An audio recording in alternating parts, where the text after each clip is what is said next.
Welcome to Chapter 1 of Class 9 History from India and the Contemporary World.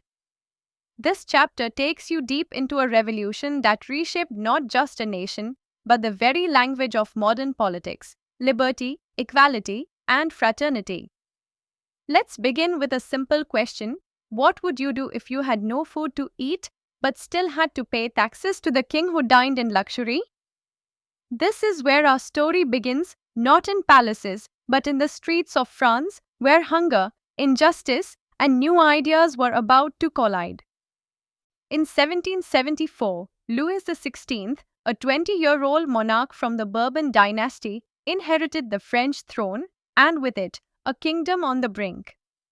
French society at the time was divided into three rigid groups called estates. The first estate, the clergy. The second estate, the nobility.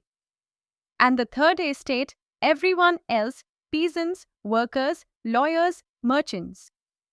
Here's the injustice: only the third estate paid taxes, even though they made up over 90% of the population.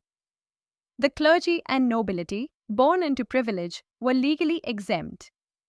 The burden of the entire economy fell on the shoulders of those who had the least. This structure was known as the old regime, a feudal system where your rights were determined not by what you earned, but by the class you were born into.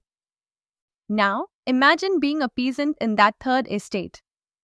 From 1715 to 1789, France's population jumped from 23 million to 28 million. But food production didn't keep up. Result? Bread, staple to the French diet, became scarce and expensive. Wages remained low, while prices shot up. So even as you worked harder, you could afford less. The basic right to survive became a daily battle. Historians call this a subsistence crisis, when the essentials of life become unreachable for ordinary people. And in 18th century France, such crises happened more than once. Whenever harvests failed, panic set in. Hailstorms, droughts, and hoarding of grain by merchants often led to mass hunger and food riots. Let's simplify this. Bad harvests lead to grain shortages. Shortages raise food prices. The poor can no longer afford bread. Starvation follows. And with it, anger, desperation, disease, and eventually, violence. The state, still demanding taxes, seemed indifferent to the suffering. For many peasants and workers, this was no longer a crisis.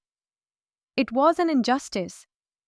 This pattern repeated itself year after year until it broke. Amid this chaos, another force was emerging: the middle class.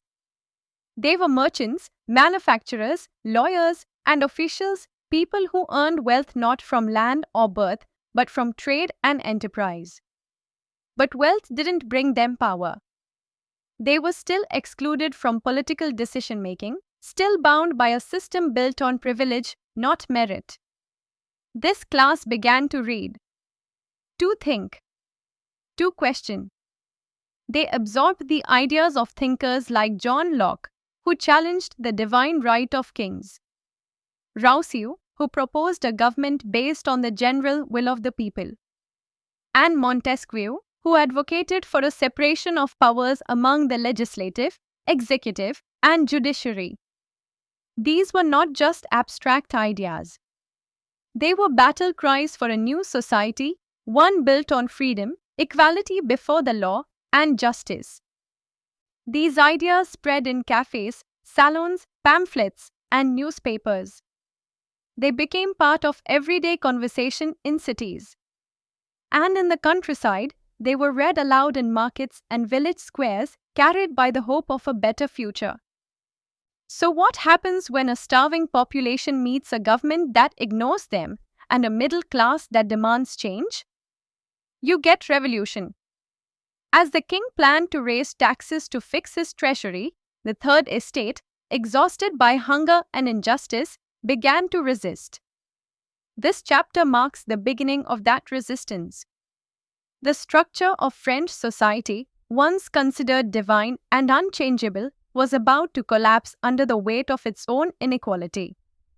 In the next segment, we'll witness how these tensions exploded into full-scale revolt, beginning with a dramatic event that shook the monarchy to its foundations.